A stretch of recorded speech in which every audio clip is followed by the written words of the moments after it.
বাবা।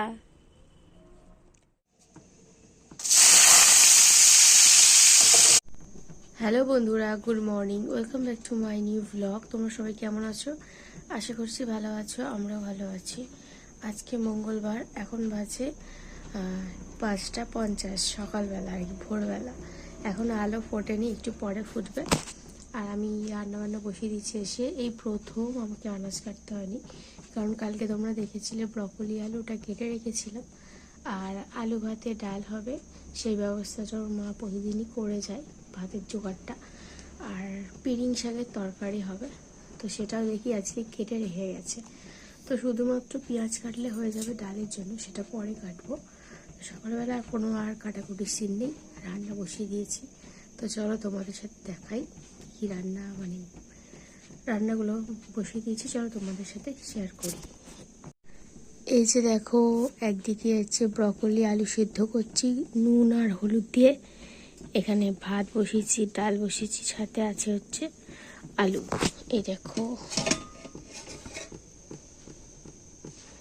সবে বসালাম তো। আর তাছাড়া এখন যা ঠান্ডা পড়েছে, এরকম করেই খোলা যায়, কোনো অসুবিধা হয় না। আর এইখানে দেখো, এই যে ব্রকলি আলু সেদ্ধ করছি নুন হলুদ। তো এটা হতে থাক, আমি চা খাবো, একটু চাটা করে নিই। ব্রকলি আলুটা জল ঝরিয়ে নিয়েছি, আর তারপরে চা করে নিয়েছি। আর এখানে দেখো ভাতটা ফুটে গেছে, তো ভাতটা খুলে রাখলাম হালকা করে। এখানে দেখো চা দিয়ে বিস্কুট খেয়ে নেব। চাটা খেতে খেতে চলো এখন ব্রকলি আলুটাকে ভাজা করে নিই।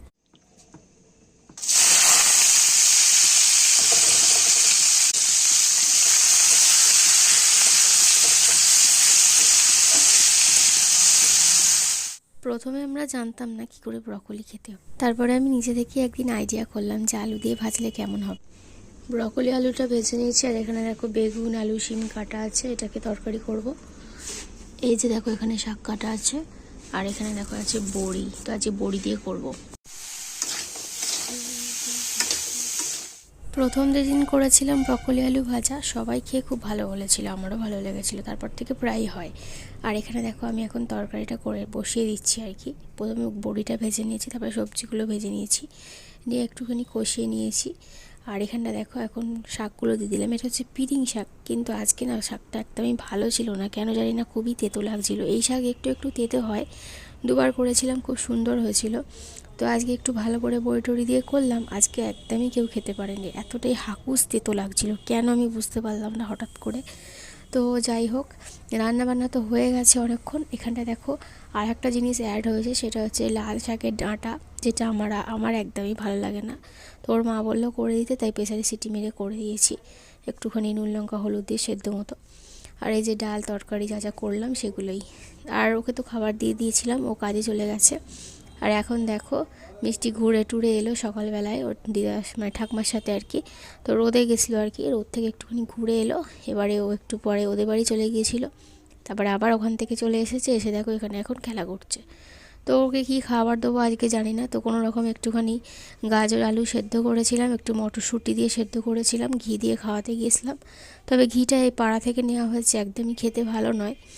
তো সেই জন্য না টেস্ট লাগেনি খাবারটায়, মানে আমারই খেতে ইচ্ছা করছে না, তো ও কী করে খাবে। তো জোর করে এটা ওটা দেখিয়ে ভুলিয়ে ভালিয়ে খাইয়েছি আজকে, নাহলে একদমই খেতে চাইছে না। এই যে দেখো এখন খাচ্ছে, মানে ঘি দিয়ে ভাত ও খেতে ভীষণ ভালোবাসে, তবে ঘিটার জন্য কোনো স্বাদ লাগেনি ভাতটায়, ও একদমই খেতে চাইছিল না, তাই জোর করে করে ওকে খাওয়াতে হচ্ছে। দেখো মাথা নাড়ছে, খাবে না বলছে।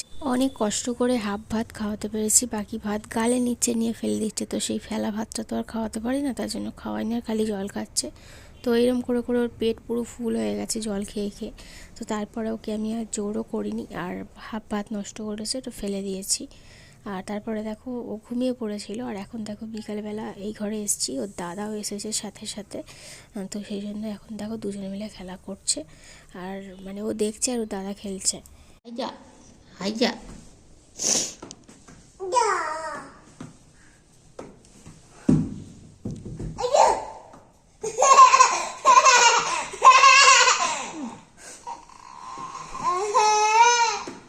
করছো, সব তো পড়ে গেছে, তোলো আগে, তোলো সব।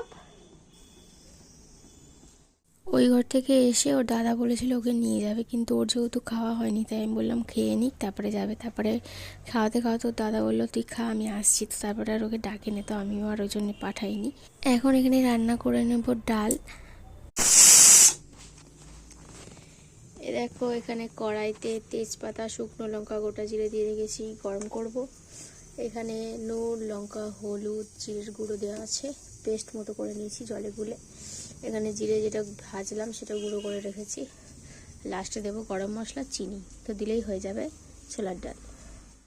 আজকে তো পৌষ পার্বণ আর সবার বাড়িতেই পিঠে হচ্ছে, তবে আমাদের বাড়িতে পিঠে হয়নি। আমাদের বাউনি আছে, বাউনিটা কোনো রকমে একটা পিঠে করে ওর মা বেঁধে দিয়েছে, খড় দিতে হয়, আমাদের খড় দিয়ে বাঁধা করতে হয় আর কি। তো সেটা করে দিয়ে ওর মা চলে গেছে লুচি আর ছোলার ডাল খেয়ে।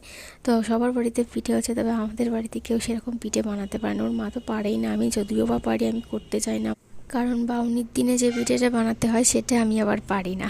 তো এই তো টুকটাক পারি, মায়ের সাথে হাতাহাতি করতাম, কিন্তু ওই পিঠেটা কোনো দিনই করিনি, সেই জন্য আমি সাহস নিয়ে করতেও যাই না, কোথায় খারাপ হয়ে যাবে দরকার নেই, তা আমি ওই জন্য করি না। তাছাড়া এখন ছোট বাচ্চা নিয়ে করা সম্ভব নয়, একার পক্ষে সম্ভব নয়, সবসময় তো আর বাড়িতে কেউ থাকে না, সেই জন্য আমি কোনো পিঠেই এবছরে কিছুই করিনি, যা মা দিয়েছে ওটাই খেয়েছি। আর এই তো, আর এখন দেখো লুচি তরকারি বানালাম, তো এটা এখন রুদ্রকে খেতে দিয়ে দিচ্ছি, রুদ্র এসে গেছে। তো তারপরে বাদ বাকি লুচি যেগুলো করার সেগুলো করে নে, যেহেতু টিফিনে খাবে তাই 5টার মতো করেছিলাম। তো 5টা লুচি খেতে আর হয় না, কারণ ও অনেকটাই খেটে খেটে আসে আর কি, খিদে পায়, তো তার জন্য ওরা একটু মুড়ি নিয়েছে, ডাল দিয়ে খাচ্ছে। আর এখন দেখো মিষ্টি, মানে মিষ্টিকে ও খাইয়ে দিচ্ছে বলে ও মিষ্টিও বাবা বাবা করে ওর বাবাকে খাইয়ে দিচ্ছে, তো এটা দেখতেও ভালো লাগে। তো ভেবেছিলাম তোমাদের সাথে মানে ভয়েসটা দেবো, কিন্তু দিতে পারলাম না, কারণ অনেক ব্যাকগ্রাউন্ডে সাউন্ড আসছিলো, তো সেই জন্যই। আমরা যখন লুচি খাচ্ছিলাম মিষ্টি খুবই বায়না করছিল, তো সেই জন্য ওকে লুচি দেওয়া হয়েছিল। তবে লুচিটা খেয়েও ও রাত্রির আর সেরকম কিছুই খেতে পারেনি। আর এখন দেখো আমরা খেতে বসেছি, ওই ঘরে চলে এসেছি, মিষ্টি ঘুমিয়ে পড়েছে। তো চলো আমরা এখন খেয়ে নিই। আজকের ভিডিওটা এখানেই শেষ করছি, সবাই ভালো থেকো। আর হাতে গার্ডারটা রেখেছি কারণ চুল বাঁধবো, আমি খালি গার্ডার হারিয়ে ফেলি বলে হাতে রেখেছি।